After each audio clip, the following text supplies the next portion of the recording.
Hello বন্ধুরা, আমি আশা রাখছি তোমরা সকলেই ভালো আছো।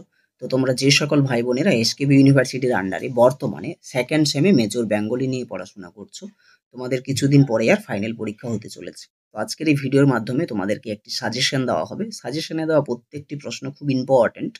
কাজেই সুন্দর করে খাতাতে সাজেশনের প্রশ্নগুলো লিখে নেবে এবং উত্তর লিখে বাড়িতে বসে প্র্যাকটিস করবে। আর একটা কথা, সাজেশনে দেওয়া প্রত্যেকটি প্রশ্নের উত্তর কিন্তু তোমাদের টেলিগ্রাম গ্রুপে প্রোভাইড করা হয়েছে পিডিএফ রূপে। তোমরা যদি এই প্রশ্নের উত্তর পেতে চাও তাহলে ডিসক্রিপশনে লিঙ্ক দেওয়া থাকবে টেলিগ্রামের, সেখানে তোমরা যুক্ত হয়ে যাবে। মোটামুটি সেখানে 85 অর্থাৎ 85 জন ছেলে মেয়ে কিন্তু এসকেবির আন্ডারে তোমাদের মতো সেকেন্ড সেমে পড়ছে, তারা কিন্তু সেখানে যুক্ত রয়েছে। তারা প্রত্যেকটা প্রশ্নের উত্তর কিন্তু পিডিএফ আকারে টেলিগ্রাম গ্রুপে পেয়ে গেছে। ঠিক আছে, আসলে সময়ের অভাবে আমি কিন্তু উত্তর ইউটিউবের বুকে দিতে পারি না, তো টেলিগ্রাম গ্রুপে দিয়ে দিই আর কি। তো যাই হোক, আজকের এই ভিডিওর মাধ্যমে আমরা দুটো জায়গা কাভার করবো সাজেশন হিসেবে। সেটা হচ্ছে, দেখো, প্রথম কথা হচ্ছে তোমাদের সিলেবাসে 4টে টপিক আছে, তাই তো? একটা হচ্ছে শাক্ত পদাবলী, একটা হচ্ছে বৈষ্ণব পদাবলী, একটা হচ্ছে চণ্ডীমঙ্গলের আখেটিক খণ্ড, আর একটা হচ্ছে শ্রীকৃষ্ণ কীর্তন। সেখানে 13টি জায়গার মধ্যে তোমাদের দুটো জায়গা নির্বাচিত আছে, একটা হচ্ছে বংশীখণ্ড, একটা হচ্ছে রাধাবিরহ অংশ। তো আজকের এই ভিডিওর মাধ্যমে আমরা দুটো টপিক কাভার করব সাজেশন হিসেবে, একটা হচ্ছে শাক্ত পদাবলী এবং একটা হচ্ছে বৈষ্ণব পদাবলী।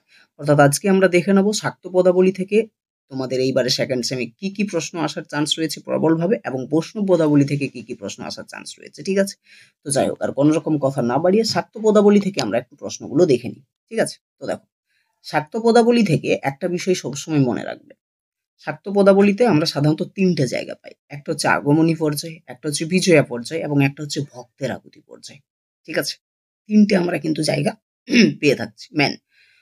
তো এই যে বিজয়া পর্যায়ের যে জায়গাটা, এটা কিন্তু তোমাদের সব থেকে বেশি ইম্পর্টেন্ট। বিজয়া পর্যায় এবং ভক্তের আকুতি পর্যায়, এই দুটো পর্যায় কিন্তু আমাদেরকে করে যেতেই হবে, ছেড়ে যাওয়া যাবে না। তো যাই হোক, দেখো প্রশ্নগুলো একটু দেখে নাও। প্রথম প্রশ্ন কি রয়েছে না, যেও না রজনী আজি লয়ে তারা দলে গেলে তুমি দয়াময়ী এ পরাণ যাবে। এই পদটা বিজয়া পর্যায়ের একটা পদ। পদটি কোন পর্যায়ের পদ? পদটির কাব্য সৌন্দর্য বিচার করো। এই পদটি, এই যে প্রশ্নটার উত্তর কিন্তু অলরেডি টেলিগ্রাম গ্রুপে দেওয়া রয়েছে, তোমরা সেখানে যুক্ত হয়ে প্রশ্নের উত্তরটা কালেক্ট করে নেবে। ঠিক আছে, 1 নাম্বার গেল। দ্বিতীয় নাম্বার হচ্ছে কি, দ্বিতীয় নাম্বার যে প্রশ্নটা সেটা হচ্ছে, ওরে নবমী নিশি না হয়ে ওরে অবসান, শুনেছি দারুণ তুমি না রাখো সতের মান। পদটি কোন পর্যায়ের পদ? পদটির কাব্য সৌন্দর্য বিচার করো। ঠিক আছে, 3 নাম্বারের যে প্রশ্ন রয়েছে সেটা হচ্ছে কি না, তোমাদের পাঠ্য ভক্তের আকুতি পর্যায়ের পদ মা আমায় ঘুরাবি কত, পদটির কাব্য সৌন্দর্য বিচার করো। ভক্তের আকুতি পর্যায়ে দুটো পদ রয়েছে, একটা মা আমায় ঘুরাবি কত কলুর চোখ ঢাকা বলদের মতো, আর একটা হচ্ছে মন রে কৃষিকাজ জানো না।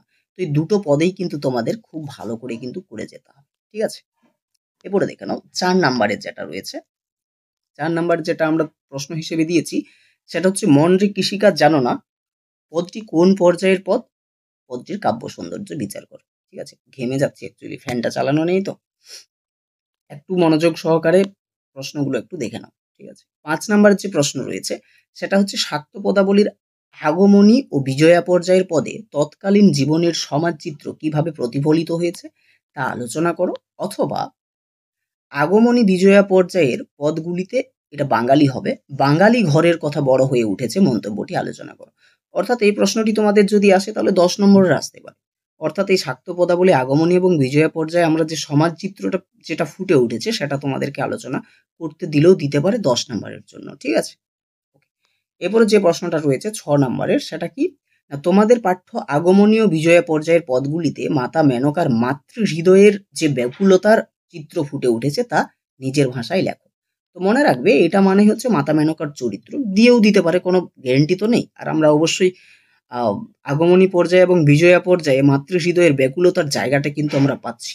ঠিক আছে, অর্থাৎ এই যে যখন স্বপ্নে ধরা দিচ্ছে, তারপরে আবার স্বপ্নে পেয়ে আবার স্নেহের কন্যা উমাকে মাতা মেনকা পাশে পাচ্ছে না, তখন মাতৃ হৃদয়ের যে ব্যাকুলতা যে হৃদয়, সেটার অন্ত ঘটছে না, সেটার অন্ত নেই। প্রচুর পরিমাণে মাতৃ হৃদয় ব্যাকুল হয়ে উঠছে তার সন্তানকে বা তার কন্যাকে পাওয়ার জন্য। কিন্তু ঘুম থেকে উঠে নিয়ে দেখছে, ঘুম ভঙ্গ হওয়ার পরে বা স্বপ্ন ভঙ্গ হওয়ার পরে দেখছে, যখন নিদ্রা ভঙ্গ হচ্ছে, যে তার মেয়ে তার পাশে নেই, তখন মাতৃ হৃদয় ব্যাকুল হয়ে উঠছে। এই জায়গাটা আমরা একটা দেখছি। আর বিজয়া পর্যায়ে আমরা পাচ্ছি, যখন 3 দিন স্বর্ণপ্রদীপ জ্বলার পরে কি হচ্ছে না, মাতা মেনকার হৃদয়কে আবার অন্ধকার করে উমা শ্বশুর বাড়িতে চলে যাচ্ছে, তাই তো? এই জায়গাটা পাচ্ছি, তখন আমরা মাতৃ হৃদয় আবার বেগুলে পরিপূর্ণ হচ্ছে। তো এই দুটো জায়গাকে কেন্দ্র করে আমাদেরকে লব কোশ্চেনটা একটু লিখতে হবে আর কি। হয়েছে? তো এইটা করলেই মাতা মেনকার চরিত্রের জায়গাটাও কিন্তু তোমরা পেয়ে যাবে। তো মাতা মেনকার চরিত্র পাশাপাশি একটু করে রাখবে। 7 নাম্বারের যেটা এক্সট্রা যেটা আমি দিয়েছি সেটা হচ্ছে আমার উমা সামান্য মেয়ে নয়, পদটির কাব্য সৌন্দর্য বিচার। তো মোটামুটি এই ৭ টি পদ অর্থাৎ এই ৭ টি প্রশ্ন তোমাদেরকে একটু ঠিকঠাকভাবে করে যেতে হবে। তবেই কিন্তু তোমরা এই ৭ টার মধ্যে আশা করি শাক্ত পদাবলী থেকে তোমরা পেয়ে যাবে পরীক্ষাতে, ঠিক আছে? তো এরপরেও যদি বলো যে দাদা এতগুলো প্রশ্ন তো দিলেন ৭ টা, এর থেকেও আমরা কোনটা সবথেকে বেশি করে করলে আমাদের একটু হেল্পফুল হবে? এতগুলো এই সময়ের মধ্যে আমরা করব কিভাবে? তো ভাই দেখো, প্রথম কথা তো গ্র্যাজুয়েশনের সাজেশন বলে কিছু হয় না। তাও আমি মানে যতগুলো পড়ার চান্স আছে আমি ততগুলো দিচ্ছি। তবুও আমি ৪ টে পদ আমি তোমাদেরকে নির্বাচিত করে দিতে পারি। যে এই ৪ টে পদ যদি তোমরা ঠিকঠাকভাবে করে যেতে পারো তাহলে আশা করছি তোমরা এখান থেকে একটা পেতে পারো। ঠিক আছে? সেটা হচ্ছে বিজয়া পর্যায়ের ২ টো পদ। একটা হচ্ছে যেও না রজনী আজি লয়ে তারা দোলে, গেলে তুমি দয়াময়ী এ পরাণ যাবে, এটা একটা। আর একটা হচ্ছে ওরে নবমিনসি না হয়েরও অবসান, শুনেছি দারুণ তুমি না রাখো সতের মান। এই দুটো বিজয়া পর্যায় থেকে মাস্ট করে যেতে হবে, এবং ভক্তের আকুতি পর্যায় থেকে দুটো। সেটা হচ্ছে মা আমায় ঘুরাবি কত, কলুর চোখ ঢাকা বলদের মতো, আর একটা হচ্ছে মনরে কি শিকার জানো না। এই ৪ টে পদ তোমাদেরকে খুব ভালো করে যেতে হবে। ঠিক আছে? এবারে তোমরা যদি বলো যে দাদা এই যে বাকি যে ২ টো পদ রয়ে গেল, ঠিক আছে? যে গিরিয়ে বা রুমা হলে আর উমা পাঠাবো না, বলে বলবে লোকে মন্দ কারো কথা শুনবো না, এটা। আর একটা আমি কি হেরিলাম নিশি স্বপনে অচেতনে, কত না ঘুমা হয়ে এখনই শিহরে ছিল আধো আধো মা বলিয়ে বিধুবদনে। এই দুটো পদ একটু দেখে যাবে। অতটা চান্স নেই আসার। তবে বিষয়বস্তুটা একটু দেখে যাবে, যদি আসে ইনকেসের ব্যাপারে তাহলে যেন তোমরা লিখে আসতে পারো। ঠিক আছে? তবে এই ৪ টে পদ, একটা হচ্ছে যেও না রচনী আঁচিল এ তারা দোলে, ওরে নবমী নিশি না হয়ের অবসান, মন রে কৃষিকার জানো না, এবং ভক্তের আকুতি পর্যায়ে যে মা আমায় ঘুরাবি কত। এই ৪ টে পদ তোমাদেরকে খুব ভালো করে এই ৪ টে পদের কাব্য সৌন্দর্য করে যেতে হবে। আমি আশা রাখছি এই ৪ টে পদের থেকেই কিন্তু তোমরা পরীক্ষাতে প্রশ্ন পেতে পারো। ঠিক আছে? এই হচ্ছে পুরো জায়গাটা। আর একটু করে রাখবে, সেটা হচ্ছে এই ১০ নাম্বারের জন্য শাক্ত পদাবলীতে যে সমাজ চিত্রটা প্রস্ফুটিত হয়েছে সেটা। ঠিক আছে? এই ৫ টে মতো প্রশ্ন যদি এখান থেকে করে রাখতে পারো তাহলে শাক্ত পদাবলী থেকে এনাফ। ওকে? শাক্ত পদাবলী তাহলে আশা করি বোঝা গেছে। যদি তবুও কোনো জায়গাতে বুঝতে ডাউট থাকে তাহলে জানাবে। ওকে? এবার আমরা চলে যাব বৈষ্ণব পদাবলীতে। দেখো, বৈষ্ণব পদাবলী থেকে আমরা কি জায়গাগুলো নির্বাচন করেছি এখানে ইম্পর্টেন্ট হিসেবে, সেটা প্রথমেই হচ্ছে কি বলতো, যে গৌরাঙ্গ বিষয়ক পদ ও গৌরচন্দ্রিকার মধ্যে পার্থক্যগুলি আলোচনা করো। খুব বেশি ইম্পর্টেন্ট একটা প্রশ্ন এটা। এই প্রশ্নটা কিন্তু বারবার বৈষ্ণব পদাবলী থেকে এসে থাকে। সেটা কি না, গৌরাঙ্গ বিষয়ক পদ ও গৌরচন্দ্রিকার মধ্যে পার্থক্যগুলি আলোচনা করো। এটা এলে ৫ নাম্বারের হয়ে আসবে। ওকে? নেক্সট যে প্রশ্ন আছে, যেহেতু তোমাদের বৈষ্ণব পদাবলী এবং শাক্ত পদাবলী দুটো জায়গায় নির্বাচিত রয়েছে বা দুটো জায়গায় আছে, তাহলে সেক্ষেত্রে এই প্রশ্নটা চলে আসে পরীক্ষাতে ১০ নম্বরের হয়েও কখনো আসে, অনেক জায়গাতে দেখা গেছে, আবার কখনো ৫ নাম্বার হয়েও আসে। সেটা হচ্ছে বৈষ্ণব পদাবলী ও শাক্ত পদাবলীর মধ্যে মিল ও অমিল অর্থাৎ সাদৃশ্য এবং বৈসাদৃশ্যগুলি আলোচনা করো। এটা ১০ নাম্বারের হয়েও আসতে পারে, আবার ৫ নাম্বারের হয়েও আসতে পারে। টেলিগ্রাম গ্রুপে প্রত্যেকটা প্রশ্নের উত্তর কিন্তু রয়েছে, তোমরা যুক্ত হয়ে যাবে সেখানে, প্রশ্নগুলো কালেক্ট করে নেবে। আমি গুগল ড্রাইভের লিঙ্ক দিয়ে দেবো, সেখানে গুগল ড্রাইভে পরপর সাজানো রয়েছে আমার প্রত্যেকটা প্রশ্নের উত্তর, সেখান থেকে তোমরা লিখে নেবে। ঠিক আছে? ওকে। এই দুটো প্রশ্নের উত্তর কিন্তু খুব ভালো করে তোমাদেরকে করতে হবে, ছাড়া যাবে না। ঠিক আছে? গৌরাঙ্গ বিষয়ক পদ ও গৌরচন্দ্রিকার মধ্যে পার্থক্যগুলি আলোচনা করো, আর একটা হচ্ছে বৈষ্ণব পদাবলী ও শাক্ত পদাবলীর মিল ও অমিল বা বৈসাদৃশ্য, সাদৃশ্য বা বৈসাদৃশ্য, সাদৃশ্য মানে মিল আর বৈসাদৃশ্য মানে অমিল, আলোচনা করো। এই দুটো প্রশ্ন কিন্তু মাস্ট তোমাদেরকে ফিট করতে হবে। ঠিক আছে? এবারে ৩ নাম্বারের যে প্রশ্নটা আছে সেটা কি দিয়েছি না, কি পেখলু নটবর গৌরকিশোর। এটা তোমাদের এই যে গোবিন্দ দাসের লেখা আছে না, নীরদ নয়নে নির্ঘন সিঞ্চনে পুলক মুকুল অবলম্ব, ওই পদটা থেকে। যে কি পেখলু নটবর গৌরকিশোর, পদকর্তা তিনি গৌরকিশোরকে যেভাবে দেখেছেন তা নিজের ভাষায় আলোচনা করো। এই প্রশ্নটা ৫ নাম্বারের হয়ে আসবে। আর যদি ১০ নাম্বারের হয়ে আসে এখান থেকেই, তাহলে একটু অন্যরকম ভাবে আসতে পারে। সেটা কেমন দেখো। দেখো, মেন কথা হচ্ছে প্রশ্নটাতে কি চাওয়া হয়েছে, যে কি পেখলু নটবর গৌরকিশোর। ২ নাম্বারের আসতে পারে যে এই যে গৌরাঙ্গদেবকে নটবর গৌরকিশোর বলা হয়েছে কেন। ঠিক আছে? কিংবা এখানে নটবর গৌরকিশোর কাকে বলা হয়েছে এবং কেন, এটা ২ নাম্বারের আসতে পারে। যদি ৫ নাম্বারের এখান থেকে আসে, তাহলে এখানে কি চাওয়া হচ্ছে প্রশ্নটা? এখানে প্রশ্নটিতে চাওয়া হচ্ছে যে কি পেখলু নটবর গৌরকিশোর পদকর্তা তিনি গৌরকিশোরকে যেভাবে দেখেছেন তা নিজের ভাষায় আলোচনা করো। অর্থাৎ তিনি কাকে দেখছেন? গৌরাঙ্গদেবকে দেখছেন। তাহলে গৌরাঙ্গদেবের যে রূপের যে বর্ণনাটা তিনি দিয়েছেন এই পদটাতে তিনি যেভাবে দিয়েছেন সেটা তোমাদেরকে লিখতে হবে। এরপরে যদি এখান থেকে ১০ নাম্বারের প্রশ্ন হয় তাহলে এইভাবে আসতে পারে। দেখো, তোমাদের গৌরাঙ্গ বিষয়ক এবং গৌরচন্দ্রিকা বিষয়ক পদ দুটো রয়েছে।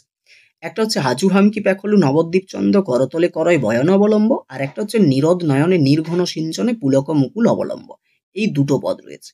এই দুটো পদেই আমরা দেখেছি কি না এই দুটো পদেই আমরা লক্ষ্য করেছি গৌরাঙ্গ দেবের মানে রূপের বর্ণনা কিন্তু সেখানে প্রস্ফুটিত হয়েছে। তাহলে এইভাবে প্রশ্ন হতে পারে যে তোমাদের পাঠ্য বৈষ্ণব পদাবলীতে, ঠিক আছে, গৌরাঙ্গ দেবের যে চিত্র ফুটে উঠেছে বা রূপের যে চিত্র ফুটে উঠেছে সেটি তোমরা আলোচনা করো। ঠিক আছে, তোমাদের পাঠ্য যে দুটো পদ মানে তোমরা বুঝতেই পারছো, একটা নীরদ নয়ন নির্ঘন সিঞ্চনে আর একটা হচ্ছে আজুখাম কি প্যাখলু নবদ্বীপ চন্দ্র। তো এইভাবে প্রশ্ন দিয়ে দিতে পারে। তোমাদের বৈষ্ণব পদাবলীতে গৌরাঙ্গ দেবের যেভাবে মানে যে চিত্রটা বর্ণিত হয়েছে সেটা তোমাদের পাঠ্য পদ অবলম্বনে আলোচনা করো। ঠিক আছে, তখন তোমাদেরকে গৌরাঙ্গ দেবের যে চিত্রটা বা রূপের যে বৈচিত্র্য বা রূপের যে ছটা, ঠিক আছে, সেটা তোমাদেরকে লিখতে হবে ওই দুটো পদকে কেন্দ্র করে।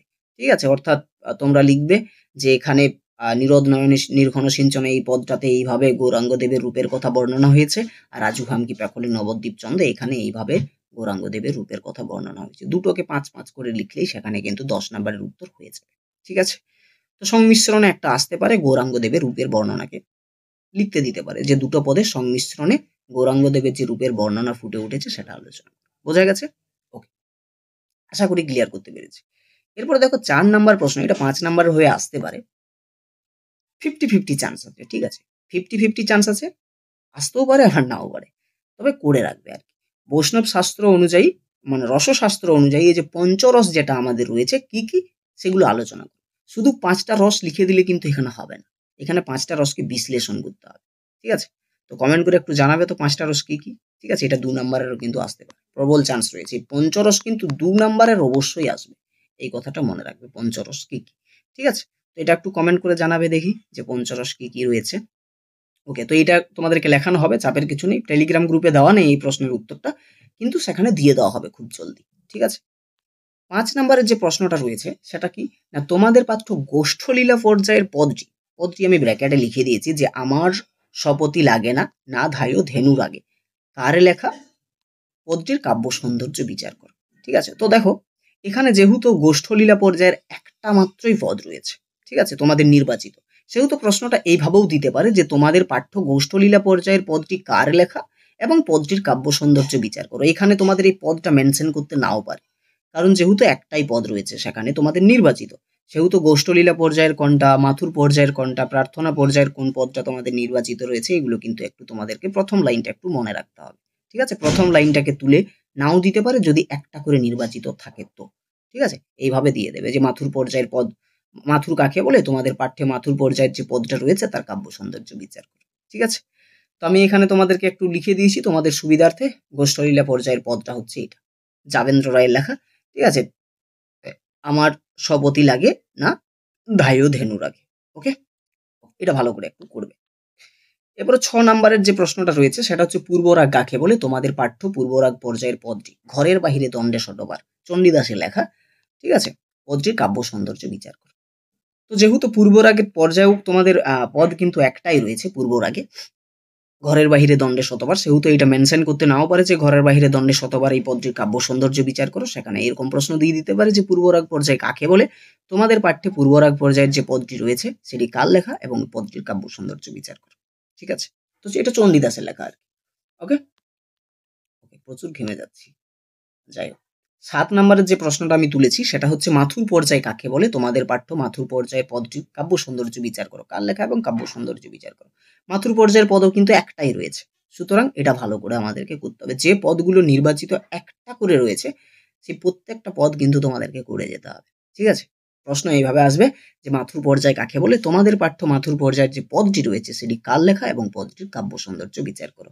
তো পদটি লিখেছেন বিদ্যাপতি এবং পদটি যেটি রয়েছে মাথুর পর্যায়ে সেটা হচ্ছে এসো কি হামারি দুঃখের নাহি ওর। ওকে, 8 নাম্বার যে প্রশ্ন রয়েছে প্রার্থনা পর্যায়, প্রার্থনা পর্যায়েরও কিন্তু তোমাদের একটাই পদ রয়েছে, সেটা হচ্ছে তাতল সৈকত বাড়ি বিন্দু সম। দেখো কি প্রশ্ন আসতে পারে যে প্রার্থনা পর্যায়ে কাকে বলে, তোমাদের পাঠ্য প্রার্থনা পর্যায়ের পদটি কার লেখা এবং পদটির কাব্য সৌন্দর্য বিচার করো। এটাও বিদ্যাপতি লিখেছেন এবং পদটি হচ্ছে প্রার্থনা পর্যায়ের তাতল সৈকত বাড়ি বিন্দু সম। এই পদটাও কিন্তু প্রার্থনা পর্যায়ে তোমাদের নির্বাচিত একটাই পদ রয়েছে। ঠিক আছে, সুতরাং ভালো করে করতে হবে। 9 নম্বর পর্যায়, 9 নম্বর কি রয়েছে, 9 নম্বর পর্যায় নয়, 9 নম্বর অভিসার কাকে বলে। অভিসার পর্যায়ে তোমাদের নির্বাচিত দুটো রয়েছে, একটা কণ্ঠকগাড়ি কমলসম পদতল আর একটা হচ্ছে মন্দির বাহির কঠিন কপাট। ঠিক আছে, তো এই দুটো আলাদা আলাদাভাবে করতে হবে, তো মনে হয় না যে এখান থেকে আসতে পারে। উপরের দিকে যদি আসে তো আসবে, তবে একটু করে রাখবে আর কি। প্রশ্ন এভাবে দিতে পারে, এখানে এরকম বলবে না যে অভিসার পর্যায় কাকে বলে, তোমাদের পাঠ্য অভিসার পর্যায়ের পদটি আলোচনা করে, এরকম ভাবে বলবে না, কারণ যেহেতু দুটো পদ আছে, যদি এখান থেকে অভিসার পর্যায় থেকে আসে তাহলে মেনশন করে দেবে, ঠিক আছে। এরকম দেবে যে অভিসার কাকে বলে, অভিসার পর্যায়ের কণ্টকগাড়ি কমল সম পদতল, পদটি কার লেখা, পদটির কাব্য সৌন্দর্য বিচার করে, এটা গোবিন্দ দাসের লেখা। ওকে, এরপরে 10 নম্বরের যে প্রশ্নটা আছে, সে বৈষ্ণব পদ সাহিত্য গোবিন্দ দাসের কৃতিত্ব, শুধুমাত্র গোবিন্দ দাসের কৃতিত্ব করতে হবে। এটা শেষে বলছি কেন করতে হবে, ওরা নিজেরাই বুঝতে পারবে কেন করতে হবে। একটু শুনে নাও মনোযোগ সহকারে, তাহলে বুঝতে পারবে পুরো সাজেশনের ব্যাপারটা। 11 নম্বর প্রশ্ন, মন্দির বাহির কঠিন কপাট গোবিন্দ দাসেরই লেখা, পদটির কাব্য সৌন্দর্য বিচার করো, ঠিক আছে। এবং শেষে যে প্রশ্নটা দেওয়া হয়েছে সেটা 12 নম্বরের প্রশ্ন, আপেক্ষানুরাগ বলতে কি বোঝো, তোমাদের পাঠ্য এই পর্যায়ের পদটি কার লেখা এবং কাব্য সৌন্দর্য বিচার করে। এই প্রেম বৈচিত্র্য বা আক্ষেপানুরাগ, এইটাতেও নির্বাচিত একটাই পদ রয়েছে, সেটা হচ্ছে সুখের লাগিয়া এঘর বাঁধনে আনলে পুড়িয়া গেল, ঠিক আছে। অর্থাৎ এখানে একটা বৈপরীত্যের জায়গা দেখা যাচ্ছে, এখানে রাধা যেটা করছে তার বিপরীত সমস্ত কিছু করছে, সুখের জন্য একটা ঘর বাঁধার সে চেষ্টা করছে কিন্তু সেটা আগুনে পুড়ে যাচ্ছে, যা কিছু করছে তার বিপরীত যেন ঘটছে, এই সে আক্ষেপ করে তার সখী জনকে বলছে যে সখী আমি যেটাই করছিস তার বিপরীত কিছু ঘটছে, ঠিক আছে। এটা একটু করতে হবে। তো বিষয়টা হলো, এই প্রশ্নটা আবার একবার বলে দিচ্ছি যে আক্ষেপানুরাগ বলতে কি বোঝো, তোমাদের পাঠ্য এই পর্যায়ের পদটির সুখের লাগিয়ে ঘর বাঁধানো, এই পদ মানে আক্ষেপানুরাগ পর্যায়ের নির্বাচিত পদটা হচ্ছে সুখের লাগিয়ে ঘর বাঁধানো আনলে পুড়িয়া গেল, এই পদটি কার লেখা এবং পদটির কাব্য সৌন্দর্য বিচার। মোট 12টা প্রশ্ন তোমাদের এখান থেকে নির্বাচিত করা রয়েছে।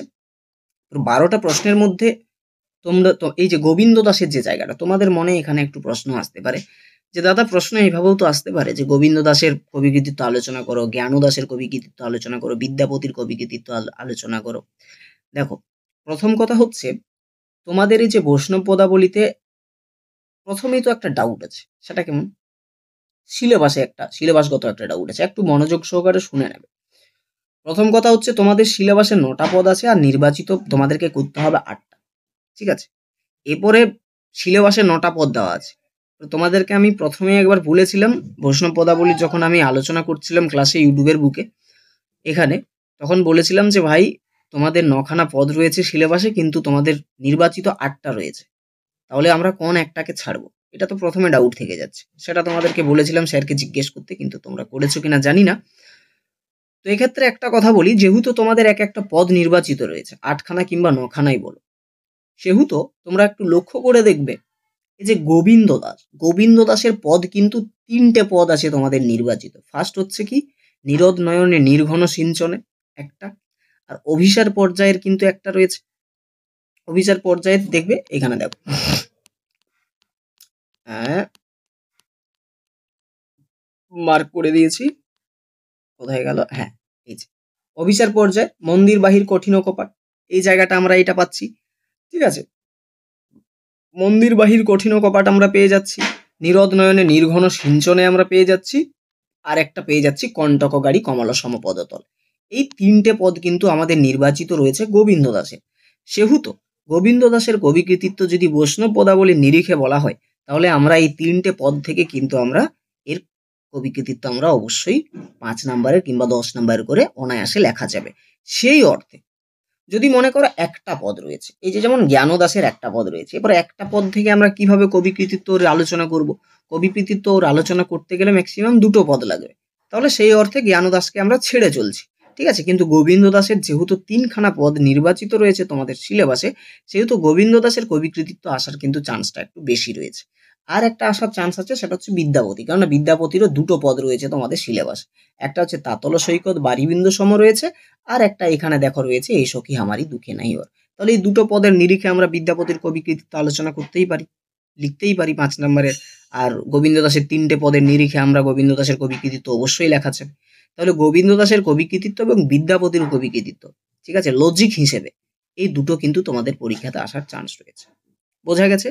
আর যদি তোমরা বলো যে দাদা এখান থেকে এতগুলো তো পদ রয়েছে, এখান থেকে আমরা কোন পদগুলো আমরা করব, তো প্রথম কথা আমি বলি যে প্রথমেই যেটা তোমাদের রয়েছে এই নিরোদ নয়নে নির্ঘন সিঞ্চনে, এই পদটা খুব ভালো করে করতে হবে তোমাদেরকে, কেননা এখানে এই যে লাইনটা, এই লাইনটা খুব বেশি ভাইটাল একটা লাইন, যে কি পেখলু নটব গৌর কিশোর, এইখান থেকে 5 নম্বর প্রশ্ন কিন্তু সলিড ভাবে আসার চান্স থাকে, ঠিক আছে। কিংবা গৌরাঙ্গদেবের যে রূপের বর্ণনা এখানে রয়েছে প্রশ্ন পদাবলিতে, সেটা খুব সুন্দরভাবে আসতে পারে 5 নাম্বার। এটা কিন্তু খুব ভালো করে তোমাদেরকে করতে হবে। অর্থাৎ প্রথম দুটো পদ, আজুহাম কি পেখলো নবদ্বীপ চন্দ্র এবং নীরদ নয়নে নির্ঘন সিঞ্চনে, এই দুটো পদ খুব ভালো করে প্রথম কথা তো করতে হবে তোমাদেরকে। আর দাঁড়াও, প্রচুর ঘেমে যাচ্ছে। আর ব্যাপারটা হচ্ছে এখানে এই পদটা ভালো করে একটু করবে। গোষ্ঠলীলা পর্যায়ের যেটা রয়েছে, ঠিক আছে, আমার স্বপতি না ধাইও ধেনুর আগে, এই পদটা, দুটো পদ হলো, এই দুটো পদ খুব ভালো করে করতে হবে। গৌরাঙ্গদেবের রূপের বর্ণনাকে কেন্দ্র করে দুটো পদ তো তোমাদেরকে করতেই হচ্ছে। আর এই গোষ্ঠলীলা পর্যায়ের একটু পদটা করবে, ঠিক আছে। প্রার্থনা পর্যায়ের পদটা করবে, মাথুর পর্যায়ের পদটা করবে, প্রার্থনা পর্যায়, মাথুর পর্যায়, ঠিক আছে, এই দুটো পর্যায় হয়েছে। আর এইখানে অভিসার পর্যায়ে দুটোর মধ্যে যে কোনো একটা করে রাখলেই হবে। হয় কণ্টক গাড়ি কমলসম পদতল করবে, না হয় মন্দির বাহির কঠিন কপাট করবে, ঠিক আছে। আর এই গোবিন্দ দাসের কবি কৃতিত্বটা মাস্ট কিন্তু তোমাদেরকে করে যেতে হবে। এই কটা যদি ঠিকঠাক ভাবে করে যেতে পারো, তাহলে অনায়াসেই তোমরা পরীক্ষাতে আশা রাখছি তোমরা পেয়ে যাবে। তবে হ্যাঁ, যদি যতগুলো এখানে প্রশ্ন দেওয়া হচ্ছে প্রত্যেকটা প্রশ্ন যদি কেউ করে নিতে পারো, তাহলে আর তোমাদেরকে আর কোনো টেনশন করতে হবে না, ঠিক আছে। আমি যত দূর অব্দি মনে করছি। আর এখানে অনেকটাই ভিডিওটা লেন্দি হয়ে গেল, নাহলে এখানে চণ্ডীমঙ্গলেরও জায়গাটা দেওয়া ছিল। চণ্ডীমঙ্গলের এবং শ্রীকৃষ্ণ কীর্তনের যে জায়গাটা রয়েছে সেটা পরবর্তী একটা ভিডিওতে আমরা আলোচনা করব সেকেন্ড পার্ট হিসেবে, ঠিক আছে। আশা করি তোমাদেরকে আমি ক্লিয়ার করতে পেরেছি প্রশ্ন পদাবলী এবং শাক্ত পদাবলী কেন্দ্র করে। 21 মিনিটের হয়ে গেল ভিডিও, অনেকটা বড় হয়ে গেল, কেননা শুধু যদি প্রশ্নগুলো বলে যেতাম তাহলে হয়তো 5 মিনিটেই শেষ হয়ে যেত, কিন্তু যেহেতু একটু আলোচনা করতে হলো সেহেতু একটু ভিডিওটা লং হয়ে গেল, ঠিক আছে। তো যাই হোক, এই ধরনের কমেন্ট কেউ করো না যে আপনি বেশি ফালতু কথা বলছেন। আমি অনেক কমেন্ট আমি লক্ষ্য করি এই ধরনের, হয় কমেন্টেই করার প্রয়োজন নেই, ঠিক আছে। আমি কমেন্ট, লাইক, সাবস্ক্রাইবের আমি কোনোদিন এই সমস্ত কথা বলিনি। তবে সতর্ক বার্তা জানাচ্ছি যে এই ধরনের কমেন্ট করো না যে বেশি কথা হয়ে গেছে, ঠিক আছে। সাজেশনটা বোঝাতে গিয়ে একটু কথা হয়ে গেছে, তার জন্য দুঃখিত, ঠিক আছে। তো যাই হোক, চলো সকলেই ভালো থাকবে, ভালো থাকার সাথে সাথে পড়াশোনা করো। সাজেশনে বলা প্রত্যেকটি জায়গা যদি ক্লিয়ার না হয়ে থাকে তখন কমেন্ট করে জানাবে যে দাদা আমি বুঝতে পারলাম না এই জায়গাটা, তাহলে একটু বলে দিন, আমি তখন কমেন্টে আমি তোমাদেরকে জানিয়ে দেবো ওই জায়গাটা, ঠিক আছে, বোঝা গেছে। তো যাই হোক, সকলে ভালো থাকবে, ভালো থাকার সাথে সাথে পড়াশোনা করো। আর একটা কথা, টেলিগ্রাম গ্রুপে তোমরা যুক্ত হয়ে যাবে, এই প্রশ্নের উত্তরগুলো কিন্তু তোমরা টেলিগ্রাম গ্রুপে পেয়ে যাবে। সময়ের অভাবে আমি ইউটিউবে আমি ছাড়তে পারি না। তো সাজেশন যেহেতু সবারই এখানে একটু কম বেশি করে প্রয়োজন, আর সাজেশনের ভিডিওটা সবাই দেখবে, ম্যাক্সিমাম ছেলে মেয়ে দেখবে, ঠিক আছে, সেই জন্য অ্যাকচুয়ালি দিয়ে দিলাম। তো উত্তরের জন্য টেলিগ্রাম গ্রুপে জয়েন হয়ে যাই হোক, সকলে ভালো থাকবে, ভালো থাকার সাথে সাথে পড়াশোনা করো। দেখা হচ্ছে পরবর্তী ভিডিওতে, অর্থাৎ আমাদের এটা হচ্ছে ফার্স্ট পার্ট, ঠিক আছে। সাজেশনের সেকেন্ড পার্ট নিয়ে আমরা আলোচনা করবো, ঠিক আছে। ওকে, চল।